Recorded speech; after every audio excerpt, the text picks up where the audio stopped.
Baik, saya akan padatkan dan saya cukupkan dengan ini. Ayat 27. Quran surah 2 ayat 27.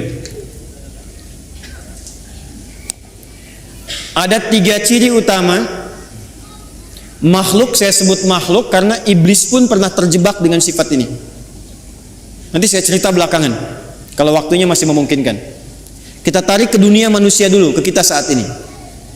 Ada 3 keadaan yang menjadikan seseorang bisa terkontaminasi dengan penyakit fusuk sehingga menjadi fasik. Illal fasiqin, kata al-fasiqin jamak dari kata fasik, kata kerjanya fasaqa. Sifat keadaannya disebut dengan fusuk. Penekanannya disebut dengan fiskun. Fokus. Secara bahasa, kata fusuk artinya isyan. Bahasa kita yang dikenal dengan maksiat, penyimpangan dari kebaikan. Jadi setiap ada yang menyimpang dari kebaikan atau menolak dari perintah yang harus dijalankan, itu perbuatannya disebut dengan fasak. Makhluknya disebut dengan fasik, sifatnya keadaannya disebut dengan fusuk. Iblis yang punya sifat setan itu asalnya jin yang sangat taat. Sangat taat. Sampai ada riwayat menyebutkan saking taatnya kepada Allah, maka malaikat menyifatinya dengan Azazil, makhluk yang terhormat karena rajinnya ibadah kepada Allah. Cuman karena satu kejadian dia bergeser dari ketaatan, tidak mau menaati perintah Allah, menghindar dari perintah. Diminta oleh Allah hormat kepada Adam, sujud hormat kepada Adam. Jadi bukan persoalan sujudnya, persoalannya ini perintahnya. Jadi ketika dia tidak menunaikan perintah, menolak perintah itu dan tidak mau menaati karena maksiat, maka disebut oleh Quran berubah dari taat menjadi fasik. Maka turunlah Quran surah ke-18, surah Al-Kahf yang biasa kita baca di Jumat itu selain Yasin. Ayat 50 paling kanan pertengahan. Wa idh qulna lil malaikati isjudu li adama fasajadu illa iblis. Siapa itu? Kana minal jinni fafasaqa. Fafasaqa an amri rabbi. Asalnya kata Al-Quran, iblis itu dari jin yang sangat taat. Dari mana taunya taat? Karena lawannya fasak ini. Fasak itu lawannya taat. Apa ayuti wa taat. Tapi karena tidak taat pada perintah Allah, tahu dari mana tidak taatnya? Quran surah 7 Al-A'raf ayat 11 sampai 12. Qala ma mana'aka alla tasjuda idh amartuk. Hei kamu, kata Allah, kenapa kamu nggak taat ketika aku perintahkan untuk sujud? Apa yang mencegah kamu untuk hormat pada Adam ketika aku perintahkan? Kata Allah, hei iblis, bukan masalah sujudnya, ini perintahku, kenapa nggak mau taat? Maka iblis menjawab, ana khairum minhu, khalaqtani min narin wa khalaqtahu min tin. Aku lebih hebat dibandingkan dengan dia. Kau ciptakan aku dari api, dia dari tanah. Nggak level, yang tinggi hormat ke bawah. Membawa kesombongan kepada diri itu namanya istakbar. Istakbar, menampakkan kesombongan namanya takabur. Karena dia membawa melekatkan kesombongan pada dirinya, maka pekerjaan itu disebut dengan istakbar. Enggan, tidak mau disebut dengan aba. Kenapa? Karena istakbar. Quran surah kedua Al-Baqarah ayat 34. Wa idh qulna lil malaikati isjudu li adama fasajadu illa iblis aba wastakbar wa kana minal kafirin. Makanya ketika keburukan menutupi kebaikannya, ingat, ada baik menutup buruk, ada buruk menutup baik, itu beda. Kalau baik, ini pakaian baik, menutup yang buruk, ada bagian tubuh kita yang nggak enak dipandang, buruk. Makanya disebut aurat. Aurat itu nggak enak kalau terbuka. Aurat itu terbuka. Ya, aurat itu terbuka. Sesuatu yang terbuka nggak enak dipandang. Beda dengan binatang kan? Binatang tuh nggak enak dilihat kalau dipakein, pakai pakaian. Manusia ada bagian tubuhnya yang nggak enak dipandang, kalau dipandang nggak enak, makanya harus ditutup. Bahasa singkatnya disebut aurat namanya. Nah, yang buruk ditutup dengan yang baik, maka yang baiknya disebut dengan libas namanya. Dari kata labisa disebut libas, walibasut taqwa dzalika khair. Sebaliknya, kalau yang buruk menutup yang baik, sudah ada yang baik, ditutup yang buruk, maka berubah kalimatnya menjadi balasa. Makhluk yang ketutupan itu disebut dengan iblis. Iblis kenapa disebut dengan iblis? Disebut dengan iblis untuk menggambarkan karena dia menutup semua sifat baiknya dengan kesombongan dan keburukan itu. Makanya sejak saat itu diharamkan oleh Allah kesombongan seakan-akan mengenakan jubah keagungan Allah Subhanahu wa taala. Jelas di sini? Balik sini. Nah, fasak itu perbuatannya. Fasik itu orangnya. Fasikin itu jamaknya. Secara singkat, fusuk ini sifatnya lawan dari taat, namanya maksiat. Jadi perbuatan-perbuatan maksiat yang dikerjakan oleh seseorang itu akan menutup keadaan dirinya, baik pandangan atau pendengaran bahkan lisannya, untuk bisa berinteraksi dengan Al-Quran dan menjadikannya sebagai pedoman. Contoh singkat dan cepat saja. Ini mata nih. Kalau mata ini sering dipakai berbuat maksiat, maka maksiat itu lawannya taat. Jadi kalau maksiatnya naik, taatnya turun. Maka mata ini kalau dialihkan kepada Quran, nanti kalau sering dipakai maksiat untuk lihat Quran saja susah, nggak bisa. Maka alih-alih mendapatkan pedoman dari Quran, untuk lihat pun kadang-kadang nggak mampu. Padahal mushafnya sudah dia kumpulkan. Ada jenisnya dengan tajwidnya berwarna. Ada yang jenisnya besar, yang kecil, yang perkata, yang macam-macam. Itu dia koleksi, dia simpan. Tapi anehnya begini, setiap melihat mushaf itu nggak mampu hanya untuk mengambil atau melihatnya saja. Lewat lagi sampai berdebu. Baru ketika ada pengajian datang ke rumah, mama, mana mushaf kita yang ditempel itu di dinding? Ditempel di dinding. Apa tadi lihat? Nah, kalau sehari nggak bisa tuh berinteraksi dengan mushaf, dengan Quran, ambil mushaf yang paling besar, simpan di ruang tengah malam, buka begini, jangan dibaca, tanyakan dulu pada diri kita masing-masing, mengadu ke Allah, ya Allah, maksiat apa yang aku kerjakan di mata ini sehingga tak sanggup melihat Al-Quran sampai detik ini. Telinga, Anda dengar ngaji, dari masjid dengar ada tahrim, anak-anak dengar bacaan Quran, ada pengajian-pengajian, tapi telinganya nggak sanggup dengar. Kok kayaknya nggak enak? Ada yang gelisah, ada yang jenuh, bahkan ada yang anti. Artinya apa? Telinga ini seringkali digunakan untuk mendengar yang salah, maksiat. Quran surah ke-6 misalnya ayat 25, wa fi adhanihim waqra, di telinganya ada sumbatan. Telinganya ada sumbatan.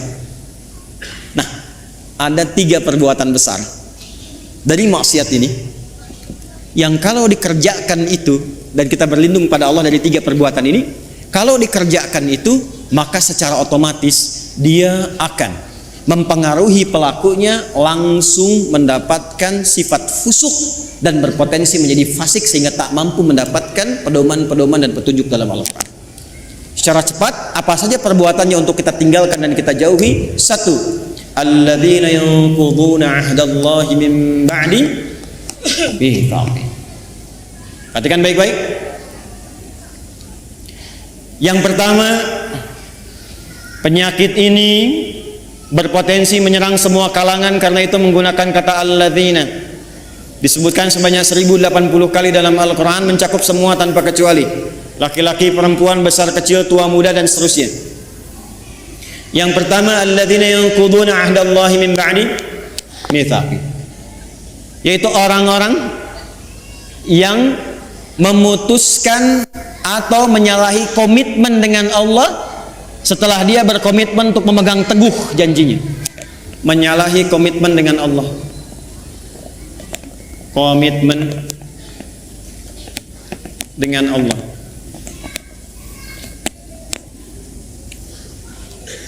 Praktek langsung. Awas hati-hati, awas hati-hati. Apa komitmen pertama kita yang paling pokok dengan Allah? Komitmen pertama kita itu bahkan sebelum lahir namanya syahadat. Quran surat 7 catat ayatnya, Al-A'raf ayat 172.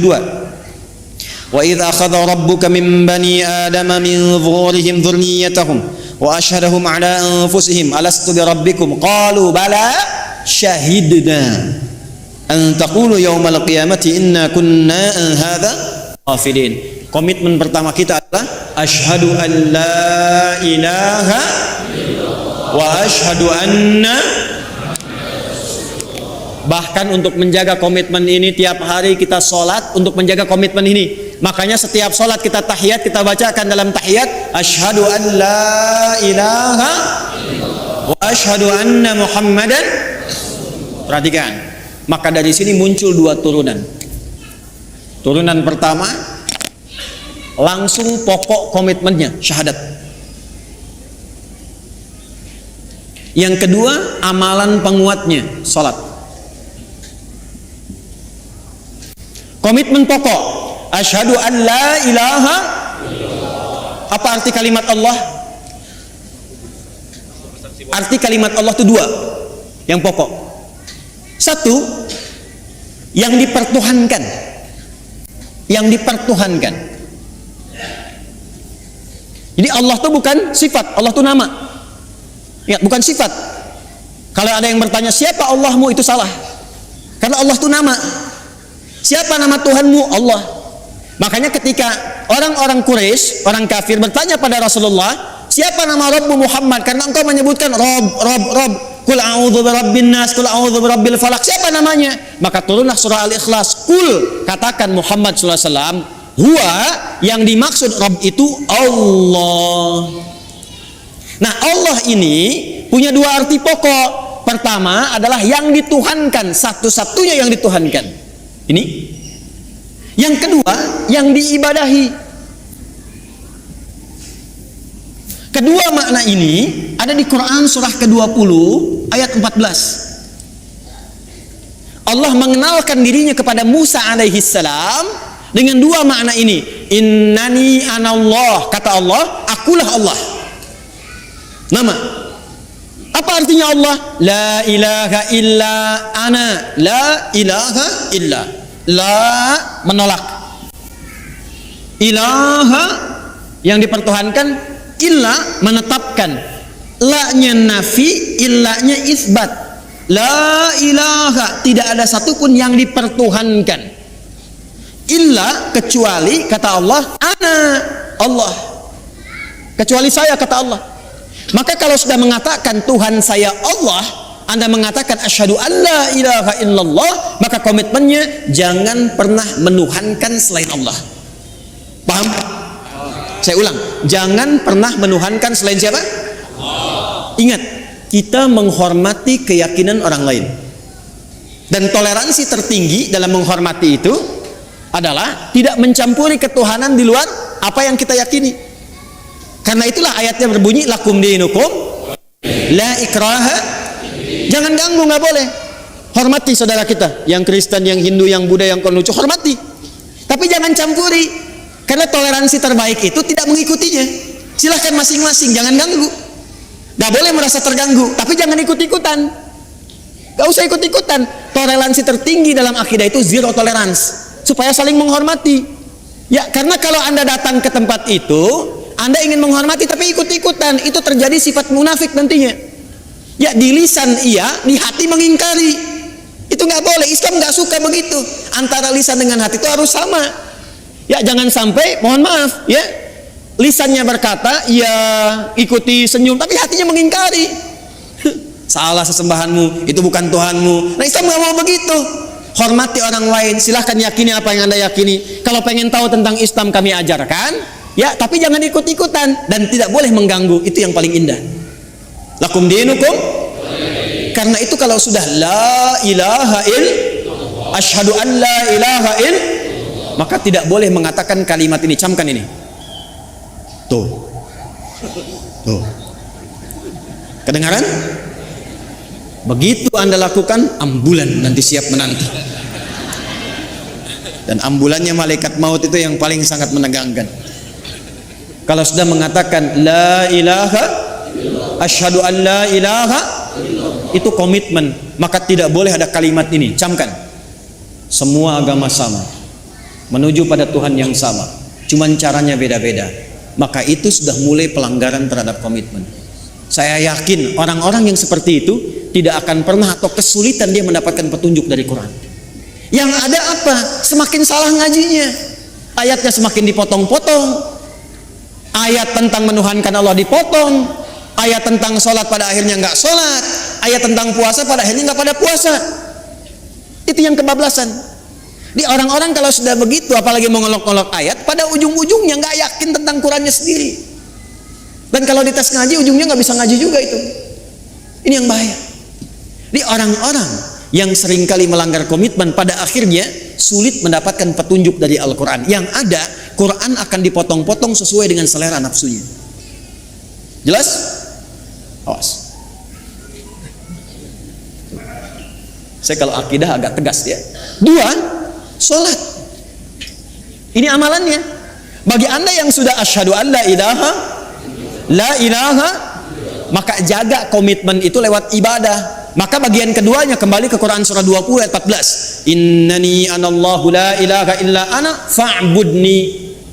Buktikan untuk menyembah Allah yang dipertuhankan, diibadahi. Bagaimana caranya? Wa aqimis sholata lidzikri.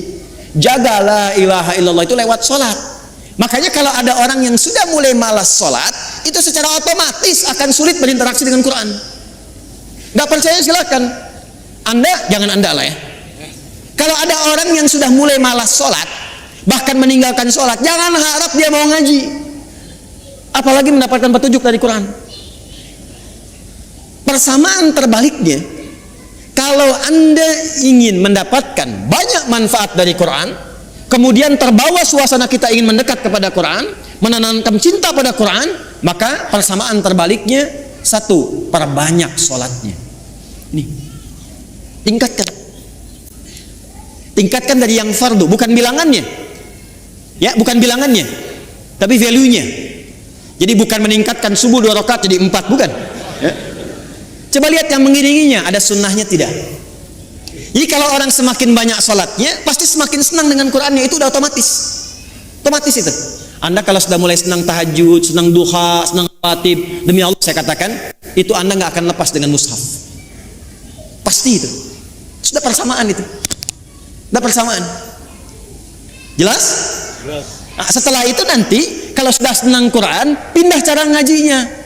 Dari mulai belajar baca, belajar pahami, sampai keluarkan kurikulum hidup yang sesuai dengan aktivitas Anda. 1.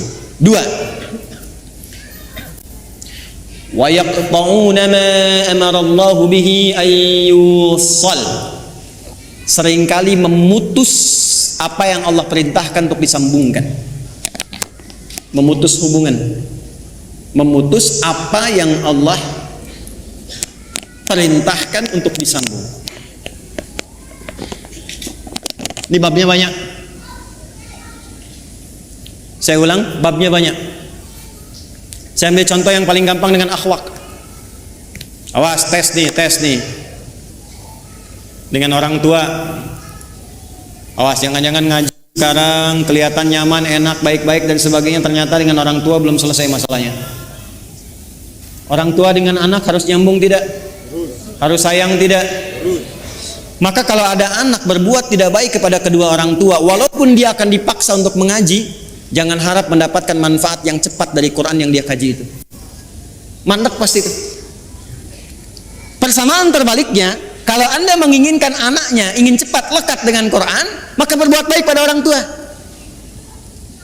Persamaannya dipersamakan lagi, kalau ibu ingin anaknya dekat dengan Al-Quran, ya, maka ibu sayangi anak, perbanyak doa kepada Allah, mintakan supaya anak itu bisa lekat dengan Quran. Jadi saya ingin katakan, menyambung hubungan dengan yang Allah perintahkan disambung, dengan orang tua, dengan ibu, dengan ayah, kasih sayang yang baik, berikan perhatian, doa, itu salah satu fadilahnya mempercepat kemampuan kita untuk menangkap petunjuk dari Al-Quran. Dan itu yang dilakukan oleh ulama-ulama dulu. Ibu jangan lihat Imam Syafi'inya sekarang karya dan umatnya banyak. Kalau Anda pengen tahu Imam Syafi'i itu bisa demikian, salah satunya perjuangan ibunya yang single parent. Lahir di Gaza, datang ke Mekah digendong-gendong tuh dari tawafnya sampai diajarin dan sebagainya. Jadinya seperti sekarang. Imam Ahmad bin Hanbal, ibunya single parent. Apa yang dilakukan? Musim dingin pun itu masih masak air, Bu, Pak. Diwudukan ibunya. Digendong di tempat, disimpan di majlis ulama, ngaji di situ sampai jadi bintang setelahnya. Murid Imam Syafi'i. Imam Al-Bukhari itu yang berjuang ibunya single parent, mazhabnya Syafi'i. Jadi ada persamaan antara menyambung sesuatu dengan erat dengan petunjuk dari Al-Quran. Maka kalau ingin mendapatkan kemuliaan Al-Quran, dimulai dengan salah satunya apa? Minta ridho orang tua siapa yang masih ada. Minta doa. Ibu jangan diminta, doakan anaknya. Ya, minimal ada satu di keluarga yang jadi kebanggaan di akhirat, Bu. Karena kalau dunia sementara, harus ada di keluarga Anda itu, saya, kita yang dipanggil di akhirat mewakili keluarga besar. Jadi kebanggaan. Itu loh anak-anak yang sering Anda lihat orang tuanya itu orang biasa. Ya, hartanya nggak banyak, makannya terbatas, Anda merasa kasihan. Jangan salah, mungkin yang perlu dikasihani itu Anda. Karena dia telah menciptakan, membuat sebuah sistem kehidupannya bahagia di sisi Allah. Jadi kebanggaan. Ternyata anaknya sudah hafal Quran 30 juz. Ternyata orang tuanya hafal Quran dengan 7 riwayat. Dan dia siapkan anaknya di kebanggaan di akhirat. Saat orang tua yang kadang dipandang sebelah mata di dunia itu, bahkan anaknya mampu memakaikan mahkota di kepala ibu dan ayahnya di hari kiamat kelak. Anda ada di mana? Harus berubah cara berpikirnya. Besok itu wafat, teman-teman. Besok itu kembali. 3 yang terakhir, wa yufsiduna fil ardh. Orang yang senang merusak. Fasad. Senang merusak. Fasad itu definisinya banyak. Ya, mencuri merusak tidak? Menipu merusak tidak? Mencela merusak tidak? Jangan harap Anda ngaji, datang ke pengajian tapi senang mencela orang lain. Jangan harap mendapat petunjuk dari Quran dengan cara yang benar. Anda kerja, ngambil harta yang haram, korupsi, menipu dan sebagainya, jangan harap dekat dengan Quran. Makanya orang-orang yang korupsi itu bisa dicek deh, pasti nggak bisa ngaji. Walaupun asalnya bisa ngaji, jauh dari Quran pada akhirnya. Saya di Libya pernah satu majlis dengan salah satu tokoh yang diagungkan oleh kalangan liberal, namanya Jamal Al-Banna. Jamal Al-Banna ini dulunya itu salah satu yang sangat concern dalam hadis, hafal Quran.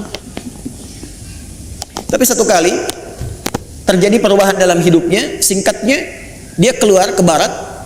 Di barat berubah pandangannya, punya interaksi yang salah, yang keliru, maka pikirannya berubah menjadi liberal. Satu kali ke Libya, ke Tripoli, jadi kami itu punya pelajaran salah satunya al-istishraq wa tansir, gerakan-gerakan orientalis, tokohnya siapa aja. Dahsyatnya kurikulum di sana, kalau sudah belajar nanti tokohnya diundang kalau masih hidup. Jadi kita berdialog, tahu pemikirannya bagaimana. Secara singkat, masih ada videonya sampai sekarang. Gambarnya, fotonya saya masih ada. Itu begitu datang, kita duduk sama menyimak. Itu membaca yang paling ringan dalam Al-Quran yang jadi favorit Anda sekalian. Kan ada 3 surat paling favorit di muka bumi untuk setiap muslim saat ini.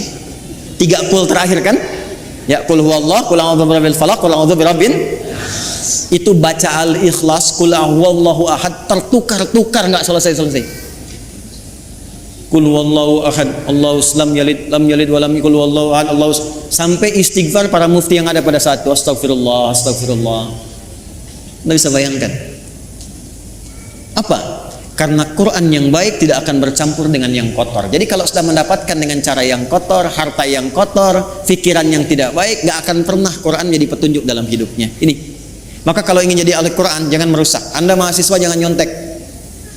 Jadi mahasiswa yang jujur, bekerja yang benar, belajar yang benar, masuk kelas disiplin. Nanti kalau Anda udah jadi ahli Quran, Anda akan menikmati bagaimana Anda menuntut ilmu. Jadi senang belajar itu, nikmat, nyaman. Ya, dan potensi Anda akan muncul, menapak ke bumi, terhubung dengan Allah dengan sangat kuat. Energi potensial begitu kan? EP sama dengan M dikali G kali H kan? Energi potensial sama dengan M dikali G kali H, gitu kan? Massa kalikan gravitasi, kalikan ketinggian. Anggaplah ini Anda, gravitasinya menapak bumi dengan aktivitas Anda, haknya height tersambung ke atas. Walaupun ini adalah mengambang yang tidak menempel, tapi potensinya ada di situ. Kalau Anda mampu memijak bumi dan menyambungkan diri Anda kepada Allah dengan kuat, maka semua potensi yang ada pada diri Anda akan keluar. Tinggal Anda rubah itu menjadi kinetik. Eka sama dengan setengah M dikalikan V kuadrat. M kalikan V kuadrat. Usaha Anda nggak akan banyak lagi, cukup setengah, tapi percepatannya banyak. Kalau Anda ingin rubah jadi pekerjaan dan beraktivitas, gabungkan potensial dengan kinetik, maka dia menjadi energi mekanik. IM sama dengan EP dikalikan EK. Anda fisika belajar nggak sih? Mana yang ITB jurusan fisika? Betul nggak ini? Hah? Betul nggak? Betul kan? Tapi nanti energi itu juga bisa berubah. Mesti ada daya, mesti ada kekuatan, mesti ada waktu. Makanya rumus energi nanti berubah kan ketika masuk ke energi listrik. Ya kan? W sama dengan apa rumusnya? P dikalikan T kan? Ini dayanya, kekuatan, ikhtiarnya, waktunya terbatas. Jadi Anda mengeluarkan energi itu, ya itu terbatas waktunya sampai ajalnya tiba. Quran surah 7 ayat 34. Maka manfaatkan waktu sebaik-baiknya, tanamkan jarak dengan kuat, atur kecepatan dan manfaatkan waktu dengan baik. Maka muncullah rumus jarak S sama dengan V dikalikan T. Halo? Saya senang fisika itu. Saya masih senang belajar baca sekarang. Kalau waktu-waktu senggang saya ke toko buku, yang saya beli itu fisika, kimia, modul-modul sekolah gitu, saya pelajari lagi, saya lihat-lihat. Kenapa? Karena Allah mendesain alam semesta ini untuk bisa dibaca dan dikaji, dan pusat kajian itu dasarnya berupa pengetahuan. Allah menetapkan nih, kan fisika itu membaca alam kan? Bagaimana matahari berputar, berotasi, bumi demikian, interaksi awan dan sebagainya sampai di bumi, di laut dan seterusnya. Maka Allah berfirman, inna fi khalqis samawati wal waqtilafil laili wan nahar la ayatil ulul albab. Itu melihat, meriset, menghitung, maka memunculkan ilmu. Nah ilmu ini itu untuk melihat, meriset tadi untuk membuktikan kebenaran Allah. Benar nggak seperti yang Allah firmankan? Makanya orang yang pintar itu tujuan kepintarannya untuk mengenal Allah. Di semakin Anda pintar fisika, pintar kimia, pintar matematika, pintar biologi, semakin Anda mengenal Allah.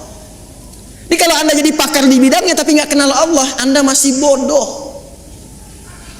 Catat tuh. Ngapain pintar-pintar nggak kenal Tuhan?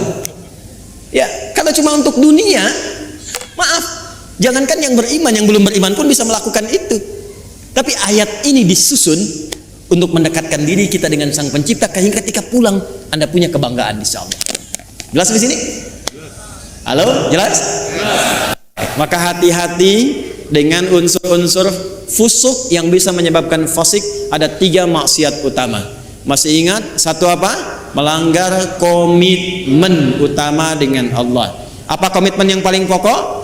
Asyhadu an la ilaha illallah wa asyhadu anna. Bagaimana cara menjaganya dalam bab apa? Salat. Semakin tingkatkan salat, semakin cepat kita mendapatkan cahaya Al-Quran.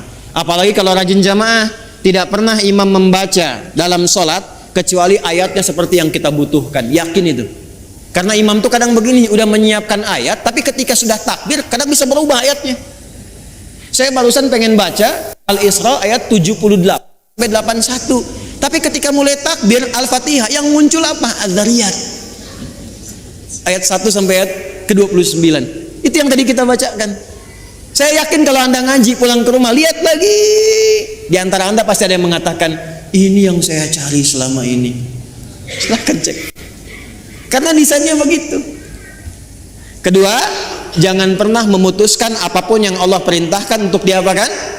Disambungkan. Contohnya, hubungan antara anak dengan siapa? Orang tua. Hubungan timbal balik ini kalau benar dilakukan, pasti akan memudahkan kita berinteraksi dengan Al-Quran. Yang ketiga, jangan pernah merusak dalam berbagai aktivitas di muka bumi. Kalau Anda pelajar, jadi pelajar yang baik. Jadi pengajar, dosen, pengajar yang baik. Jangan merusak murid. Hati-hati. Kalau Anda bekerja yang benar, jangan merusak sistem. Ya, dengan mencuri, dengan menyogok, dengan macam-macam, jauhi. Kalau semua yang dikerjakan benar dan baik, insya Allah semua pedoman Quran mudah untuk kita dapatkan, mudah untuk kita amalkan.